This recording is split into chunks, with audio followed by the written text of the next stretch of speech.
Hello everyone, so this is Sakshita from Lifeline Success. So we are going to start from class 8 civics chapter number 5, that is judiciary. So in this chapter we are going to study about further judiciary.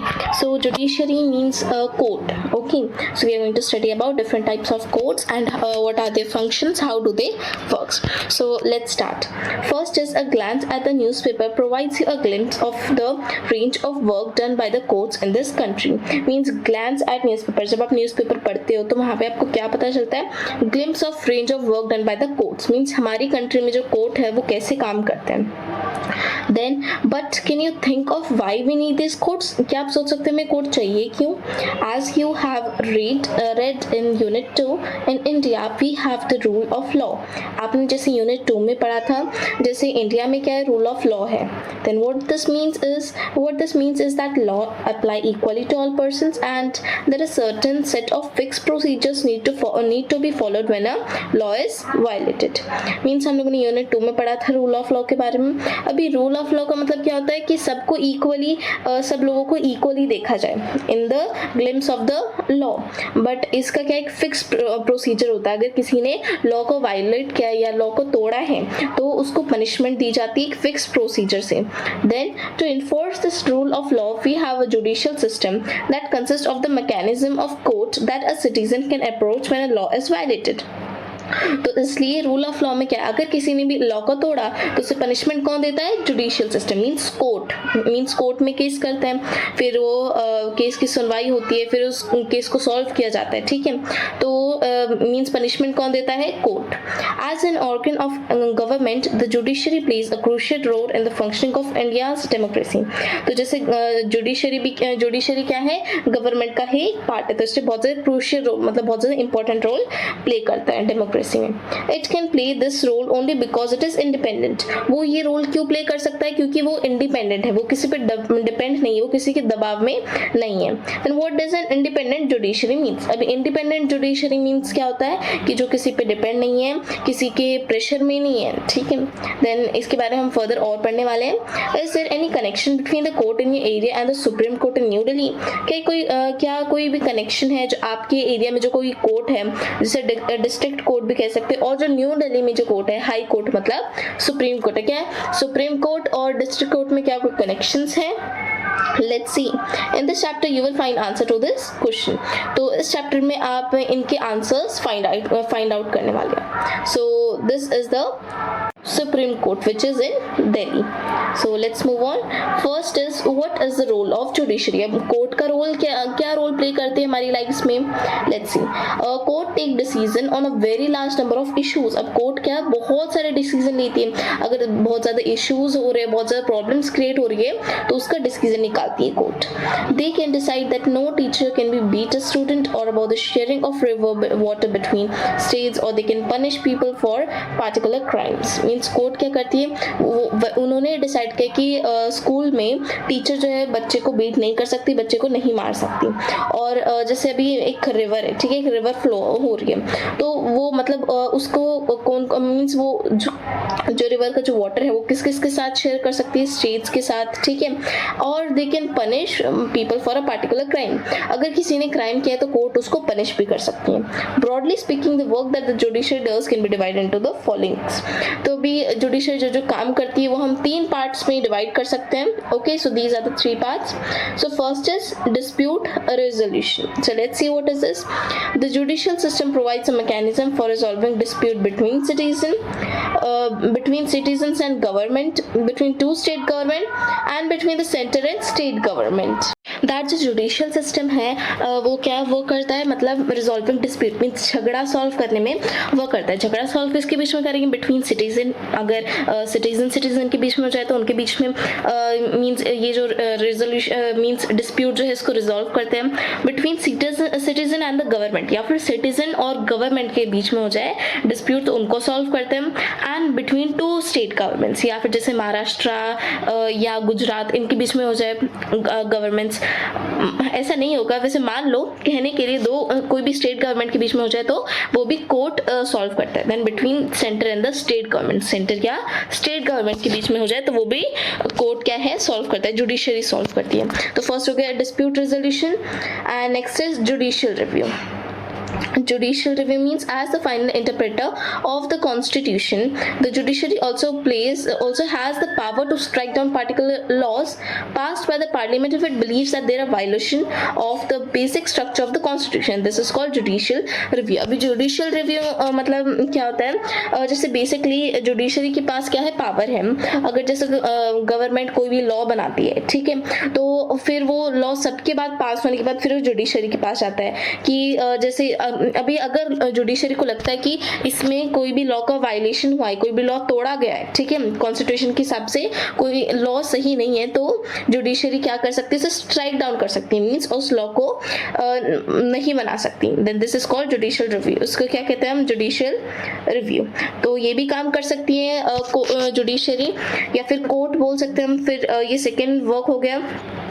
Then third function क्या है, upholding the laws and enforcing fundamental rights. So let's see ये क्या होता है.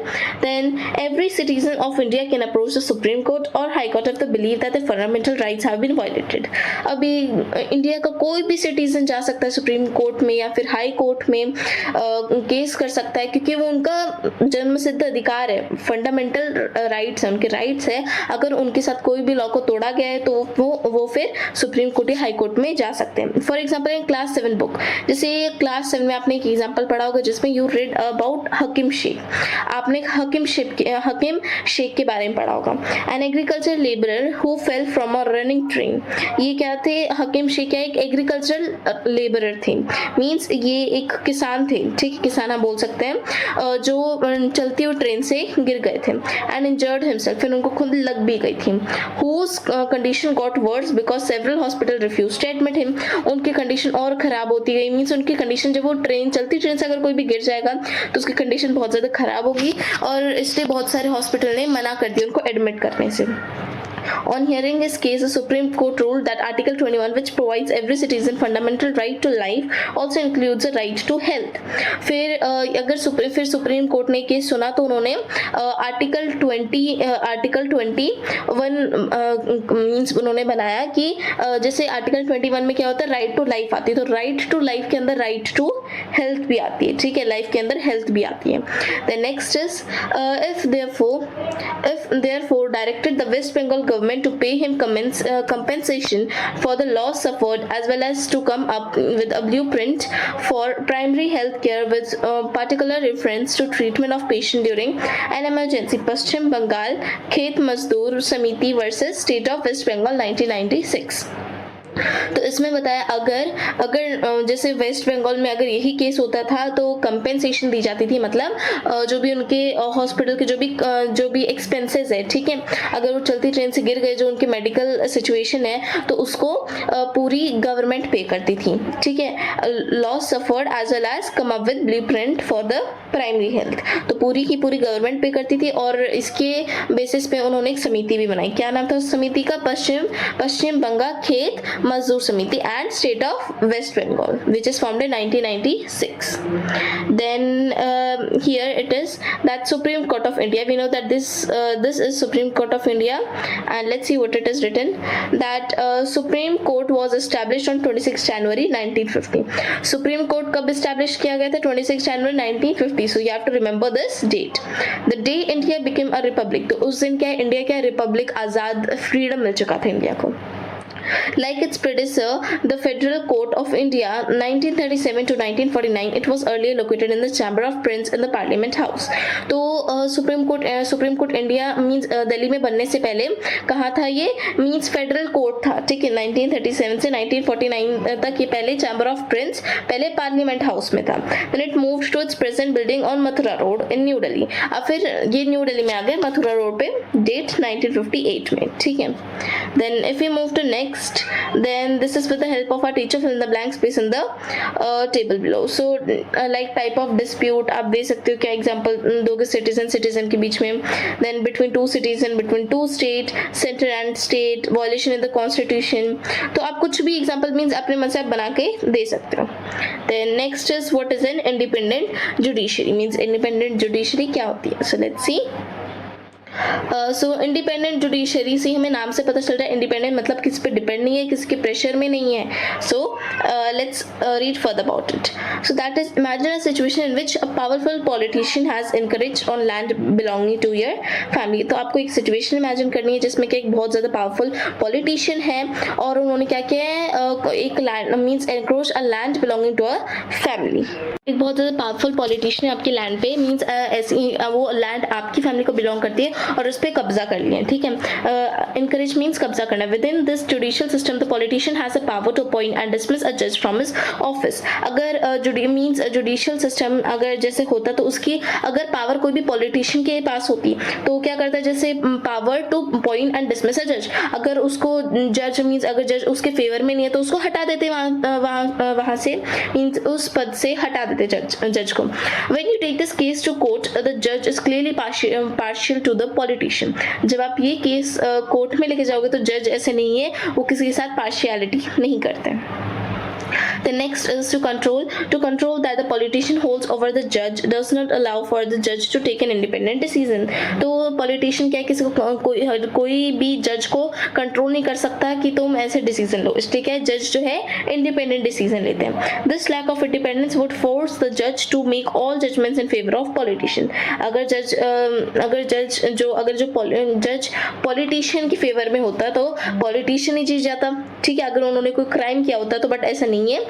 जज जो है वो इंडिपेंडेंट डिसीजन लेते हैं, सारे जजमेंट्स देखते हैं, सारे एविडेंस प्रूफ्स वगैरह देखते हैं, फिर उसके बेसिस पे डिसीजन लेते हैं. Although we often hear of rich and powerful people in India trying to influence the judicial process.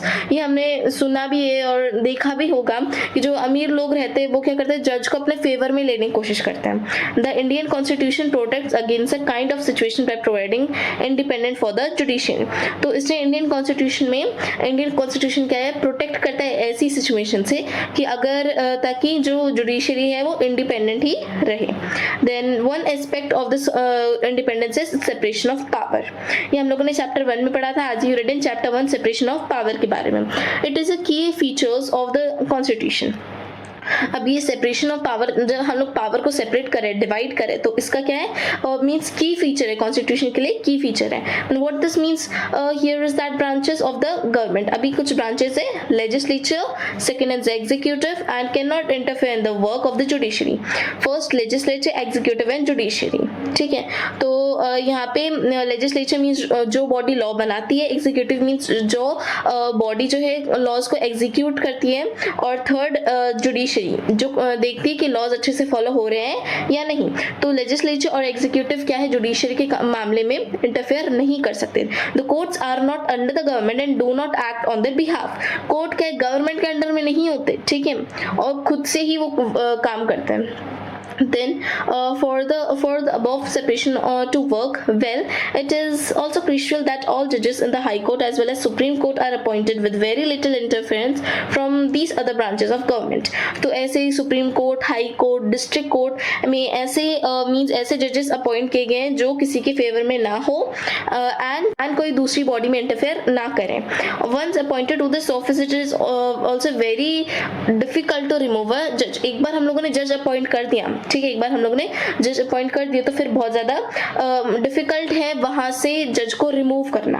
ठीक है, then after that it is the independence of judiciary that allows the courts to play a central role in ensuring that there is no misuse of power by the legislature and executive.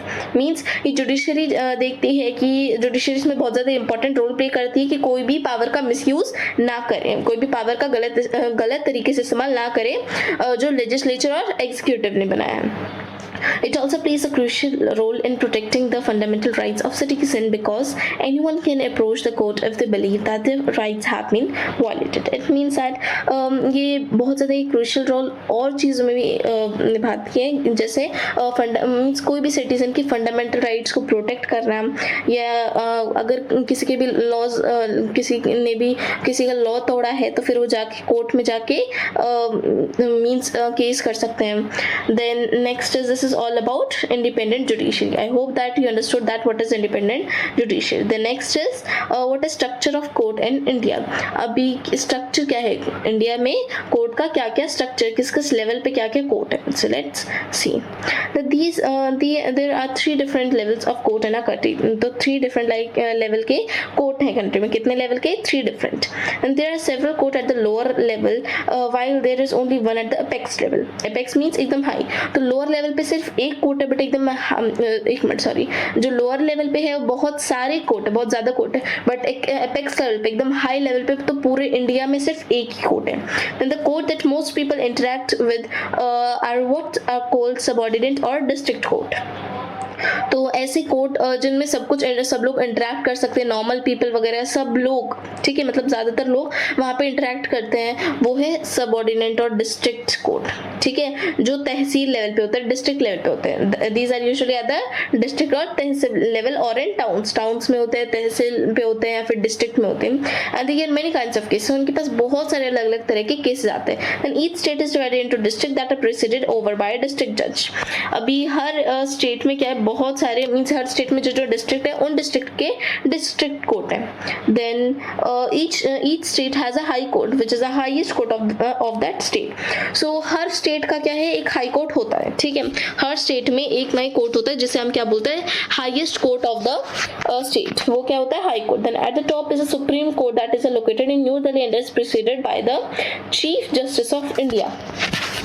तो जो means India में जो सबसे apex level, सबसे top level पे कौन सा court है, पूरे इंडिया में एक ही है, वो है सुप्रीम कोर्ट. और उसको कौन प्रेसिडेंट करता है, उसको कौन चलाता है, उसका सब कुछ कौन देखता है, chief justice of India. Then the decision made by supreme court are binding on all other courts in India. Means जैसे आप पहले किस पे गए, आप पहले डिस्ट्रिक्ट कोर्ट पे गए, ठीक है, तो वहाँ पे उन्होंने जो डिसीजन दिया आप उससे सेटिस्फाई नहीं हो, फिर आप किस पे जाओगे, फिर आप जाओगे हाई कोर्ट पे, तो वहाँ पे डिसीजन दिया उस पर भी सेटिस्फाई नहीं हो, फिर आप सुप्रीम कोर्ट पे जाओगे, सबसे एपेक्स और सबसे हाई लेवल. तो वो क्या है, वो उसका जो डिसीजन होता है वो फाइनल होता है. ठीक है, उसके ऊपर तो कोई कोर्ट नहीं है. Then the structure of the court from the lower to the highest level is such that it resembles a pyramid. तो जो लोअर कोर्ट से लेके हाईएस्ट लेवल तक कोर्ट है उसमें एक पिरामिड जैसे आप डायग्राम बना सकते हो. Read the description above, can you fill out which the type of court would exist at the following diagrams. So सबसे नीचे आएगा district court. Just a minute. So first level पे Supreme Court, second High Court and third है District Court.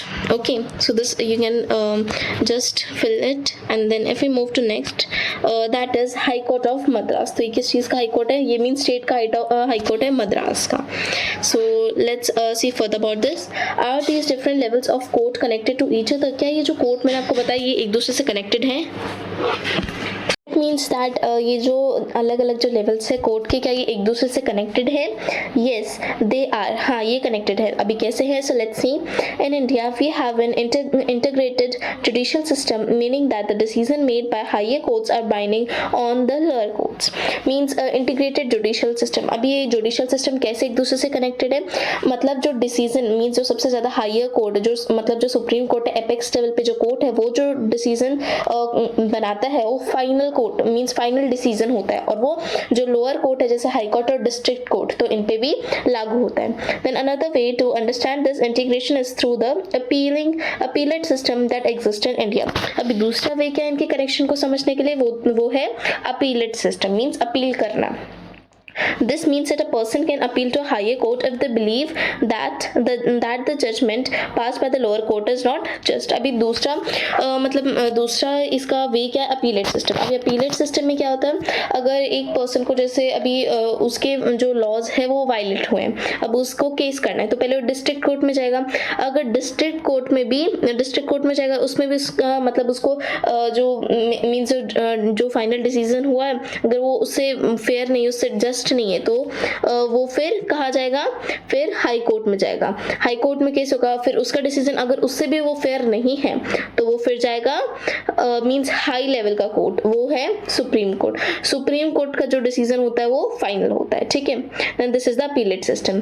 The next is let us understand what we mean by the appellate system by tracking a case. State Delhi administration versus Lakshman Kumar and others 1985 from the lower court to the supreme court. तो अभी हम समझते हैं, ठीक है, ये appellate system एक case से, ठीक है। अभी इस केस में क्या है, केस का नाम है state versus Lakshman Kumar and others.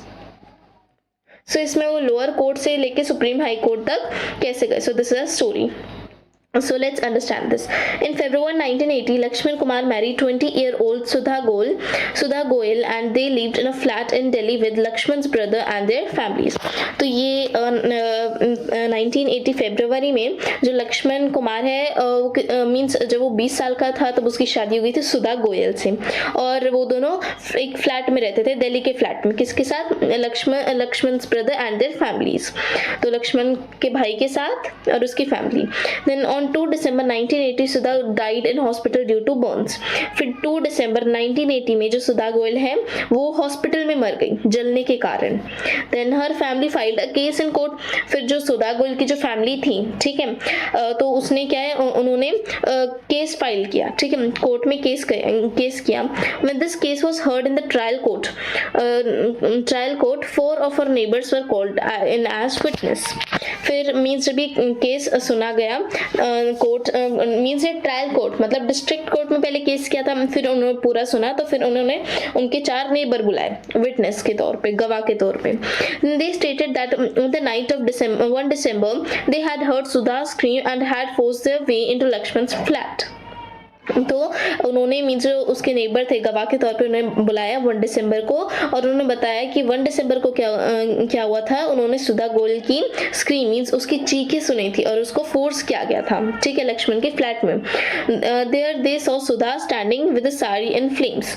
उन्होंने देखा था कि सुधा वहाँ पे एक मीन्स साड़ी में थी और मीन्स बहुत फ्लेम्स मीन्स आग लग गई थी वहाँ पे। They extinguish the fire by wrapping Sudha in a gunny bag and a blanket. तो उन्होंने सुधा गोयल को बचाया। कैसे बचाया, जब आग लगी तब उन्होंने मीन्स उसको गनी बैग जो होता है उससे रैप कर दिया, ठीक है, ताकि आग बुझ जाए, या फिर ब्लैंकेट से भी कर सकते हैं। Sudha told them that her mother in law Shakuntala had poured kerosene oil on her and that her husband Lakshman had lit the fire. फिर सुधा told them, Sudha told them that her mother in law, सुधा ने बताया कि जो उसकी mother in law थी, ठीक है, शकुंतला ने उसके ऊपर क्या डाला, केरोसिन ऑयल डाला, ठीक है, और फिर लक्ष्मण ने जो उसका हस्बैंड था उसने वहां पे आग लगा दी। During the trial, members of Sudha's family and a neighbor stated that Sudha has been subjected to torture by her in-laws that they were demanding more cash, a scooter, a fridge on the birth of the first child. Means फिर उन्होंने बताया जो उसके neighbour थे कि सुधा की family जो थी और उसके नेबर उन्होंने बताया कि सुधा को बहुत ज़्यादा टॉर्चर किया जाता था उसके इन-लॉज ने। वो किस चीज़ के डिमांड कर रहे थे, कैश की, स्कूटर की, फ्रिज की, क्यों डिमांड कर रहे थे, on the birth of her first child. Then as part of the defense, Lakshman and his mother stated that Sudha's sari has accidentally caught fire while she was heating milk. But Lakshman और जो उसकी mummy थी, ठीक है, वो खुद को बचाना चाहते थे। कैसे, उन्होंने एक बहाना दिया कि सुधा क्या है गैस पे जो मिल्क है उसको गर्म कर रही थी तो उसकी वजह से आग लगी है।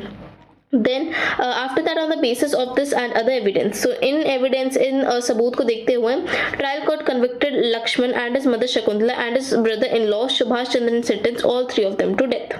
फिर मीन्स ट्रायल कोर्ट ने लक्ष्मण, उसकी मम्मी शकुंतला और उसके brother in law Subhash Chandra, ठीक है, उसका नाम था, इन सबको तीनों को फांसी की सजा सुना दी। Then in November 1983 the 3 accused went to high court to appeal against this verdict of the trial court. फिर जो 3 थे, ठीक है, वो उसके इन लॉस, ठीक है, सुधा के इन लॉस, फिर नवंबर 1983 में वो तीनों हाई कोर्ट में गए, ठीक है, ताकि वो उन्होंने अपील की कि ट्रायल कोर्ट हमें सजा दे रहा है and all that. The high court after hearing the arguments of all the lawyers decided that Sudha has died due to accidental fire caused by the kerosene stove. फिर जो हाई कोर्ट था उसने सब इसके आर्ग्यूमेंट्स वगैरह सब जजमेंट एविडेंसेस वगैरह सब देखे. ये सुनने के बाद उन सब लॉयर से पूछताछ की और फिर उनको पता चला कि ये सुधा जो है एक एक्सीडेंटल, उन्होंने मींस ये डिसीजन ले लिया था कि सुधा किससे मरी है, एक एक्सीडेंटल फायर से. ठीक है, मींस केरोसिन स्टोव से उसकी डेथ हुई है. Then Lakshman, Shakuntala and Subhash Chandra were acquitted. फिर उनको छोड़ दिया गया था. हाई कोर्ट ने तो उनको छोड़ दिया, लक्ष्मण, शकुंतला और सुभाष को. फिर then what happened, then you may remember the photo essay on the women's movement in your class 7 book. तो क्लास 7 बुक में वुमेन्स पे फोटो ऐसे भी था, right? You read about how in the 1980s women's group across the country spoke out against dowry death. तो आपने class 7 में ये भी पढ़ा था कि 1980s में जो वुमेन्स थी उन्होंने कैसे डाउरी, डेथ, दहेज वगैरह इनके अगेंस्ट आवाज उठाई थी. Then they protested against the failure of court to bring these cases to justice. वो चाहती थी कि जो उनकी आवाज सुनी जाए और ये जो कोर्ट में केसेस हैं उन्हें न्याय मिले. Then the above high court judgement deeply troubled women and they held demonstration and filed a separate appeal against this high court decision in Supreme Court through the Indian Federation of women lawyers. फिर उन्होंने क्या किया, जो सुधा गोयल के जो घर वाले थे, ठीक है, तो उसकी फैमिली वाले, तो उन्होंने केस कर दिया सुप्रीम कोर्ट में कि ये लोग मींस उसके जो इन लॉज उसको टॉर्चर कर रहे थे, परेशान कर रहे थे और इन्होंने उसको मारा है. ठीक है. And after that what happened in 1985 the supreme court heard this appeal against the acquittal of Lakshman and 2 members of his family. फिर 1985 में सुप्रीम कोर्ट में उन्होंने कंप्लेंट की थी. फिर उन्होंने सुप्रीम कोर्ट ने सब कुछ सुना और फिर उन्होंने लक्ष्मण और उसकी मम्मी, ठीक है, उसकी मदर इन लॉ और उसके ब्रदर इन लॉ, तो इन सबको एक्विटल किया. ठीक है, उसके अगेंस्ट एक्विटल में उसको छोड़ने के अगेंस्ट थे. Then the supreme court heard the arguments of the lords and reach a decision that was different from that of the high court. फिर सुप्रीम कोर्ट ऐसे डिसीजन पे पहुंची जो हाई कोर्ट से एकदम अलग था. हाई कोर्ट में क्या था, उन सबको छोड़ दिया गया था, इन तीनों को, बट सुप्रीम कोर्ट में ऐसा नहीं हुआ. They found Lakshman and his mother guilty but acquitted the brother in law Subhash because it did not have enough evidence against him. तो उन्होंने लक्ष्मण और उसकी जो मम्मी थी उनको गिल्टी पाया गया, ठीक है, कि उन्होंने क्राइम किया ये, और उसका जो ब्रदर इन लॉ मीन्स जो सुभाष था उसको छोड़ दिया गया क्योंकि उसके खिलाफ कोई सबूत नहीं मिला था. Then the supreme court decided to send the accused to prison for life. फिर जो सुप्रीम कोर्ट ने डिसाइड किया उनको मतलब प्रिजन फॉर लाइफ, पूरी लाइफ टाइम के लिए उनको जेल हो जाएगी, ठीक है, अरेस्ट कर लिया जाएगा. So this is the district court complex in Namchi, south Sikkim. Okay, so like this is the district court. Then after that if we move more, that is what are the different branches of the legal system. Means legal system के क्या क्या branches हैं. सो means अलग अलग जो कितने legal system, इधर हम लोग 2 टाइप के केसेस पढ़ने वाले हैं, ठीक है, this that is criminal law and the civil law. Okay, so before doing this is only the first part which we have completed. So thank you so much for watching this video. In the next part we are going to complete this chapter, so please don't forget to like, share and subscribe. So bye guys.